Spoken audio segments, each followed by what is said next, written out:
Hello.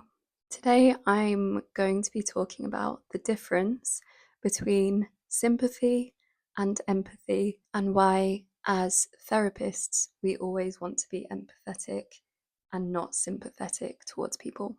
To begin with this conversation, it's probably a good idea to think about what the different words sympathy and empathy mean. And the best way I can describe it is that if you think of somebody going through a hard time, maybe they're unwell or they're grieving or something really upsetting has happened to them, and you might look for a card, and the card might say, thinking of you, and you feel for that person. You might feel sorry for them, you might feel bad for them. All of these responses feel, although they're well meaning, they are somewhat detached from the experience. It's not that you're patronizing them, but it's almost like saying, sucks to be them. They're going through this thing. That must be really hard to be in that situation. Looking here at the Merriam-Webster definitions, sympathy is feeling compassion and sorrow for someone's hardship. And I guess that's still nice in itself to have compassion, to care about what someone else is going through. But sympathy can feel a bit like pity, and it creates a sort of power imbalance. I'm thinking of times where I've been grieving and people might have sent cards or flowers or said, hope you're doing okay, thinking of you, feel better soon, hope things change for you soon, I hope things get better. And those are kind of condolences or, just quick phrases we can say, but you're still distant from their experience. Empathy kind of bridges that gap between what somebody else is experiencing, the hardship they're going through, and instead of saying, I'm so sorry you're going through that over there, I'm so sorry things are hard for you, you move towards the person and you join them in their pain and you allow yourself to feel how hard it is for them.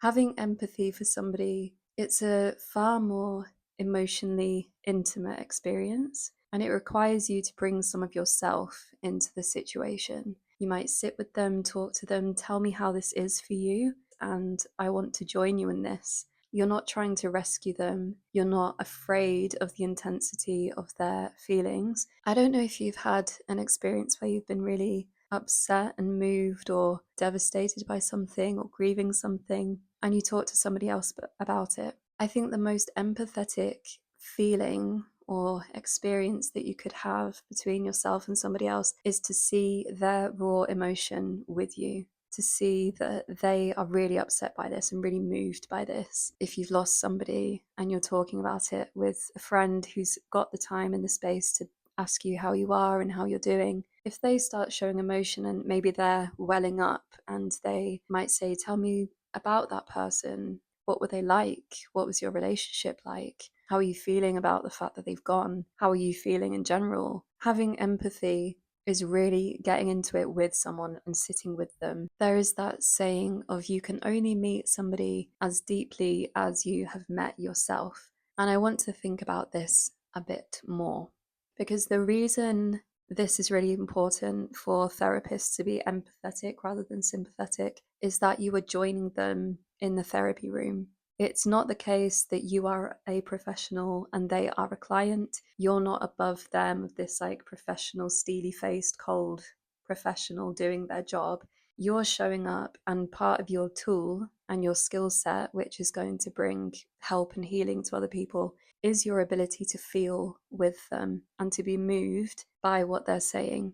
I have trainees sometimes say to me, how do you not show emotion in a session? Or how do you stop yourself getting upset? Or how do you stop yourself from crying in a session? And I don't think that's the goal in therapy. Perhaps you've had experience of this yourself with a therapist, but I certainly have been moved to tears in sessions, sat with people listening to them. Sometimes this is easier once you really know somebody. You know about their life, you know about their partner, you know about their parents, you know about their upbringing, you know about their character and their personality. So when a client could be telling you about something and you might see how much it's affecting them, to be in that space with them, you can feel it as well. And there have been times that I've cried with clients or for clients. There was one time that a client was talking to me about something really upsetting, like devastating, but they were somewhat detached, I think, emotionally from what they were telling me.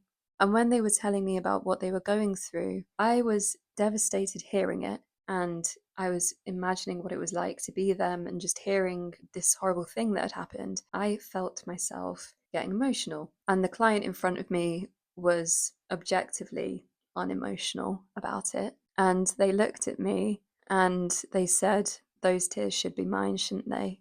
And it was almost like a permission to feel something. They acknowledged how upsetting the circumstances were because they saw it mirrored back to them. I think seeing other people respond emotionally is really validating for what you're going through because it's not just a simple, oh, that sucks. To have somebody sit and listen and be moved and feel with you, and even to say, shall we just sit with this feeling for a minute? This feels really heavy. I can feel how heavy this is. It's far more connecting than it is distant, if that makes sense. A good metaphor to think about the difference between empathy and sympathy is to think about a well, like a wishing well, I suppose. And let's say somebody has been walking along and they've fallen into this hole, and it's dark and it's cold and it's just kind of a horrible place to be.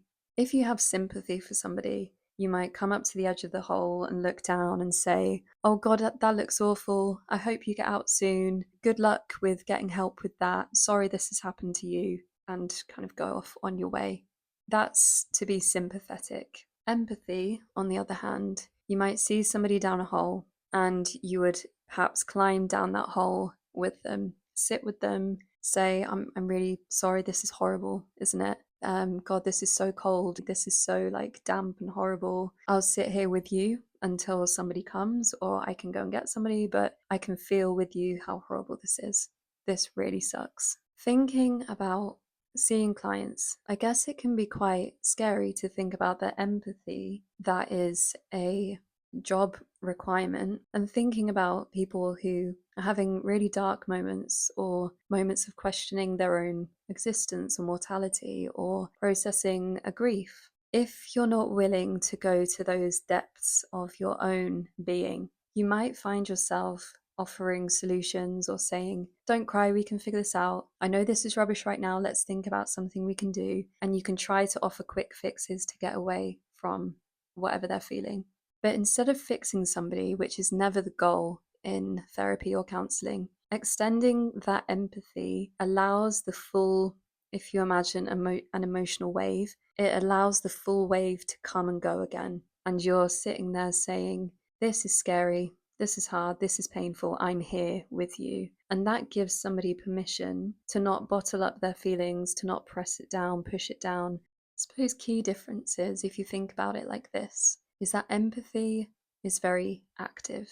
So if somebody is grieving, great that they might get loads of letters, they might get loads of hope things get better for you soon. But that can be a very lonely experience of people know what I'm feeling and they feel sympathy for me, but they're not joining me. They're kind of acknowledging how bad it is for me, but they're not showing up. Empathy might be to go to their house, to think, right, if I was in that situation, what would I want and need?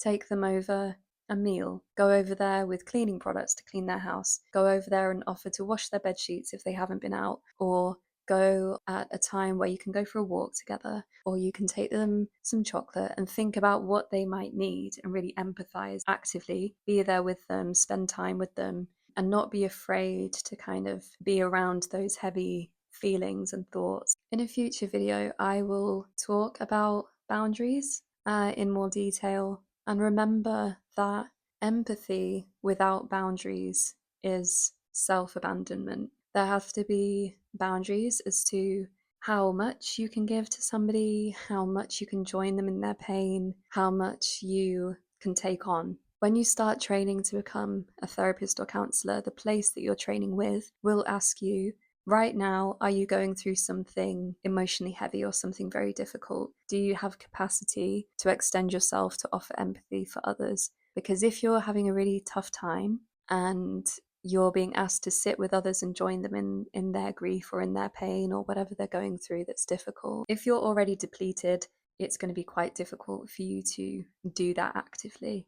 So that is something to think about before you go into training, and be really honest with yourself of how much capacity you have.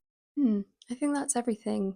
Thanks for joining. I realized the last few videos that I've posted on this channel look like they were filmed with a potato. I'm still learning, and I uploaded them with the wrong I don't even know the words, the wrong pixels. So hopefully this one will show up with better quality. Thank you for being here, and I will speak to you next time. Bye.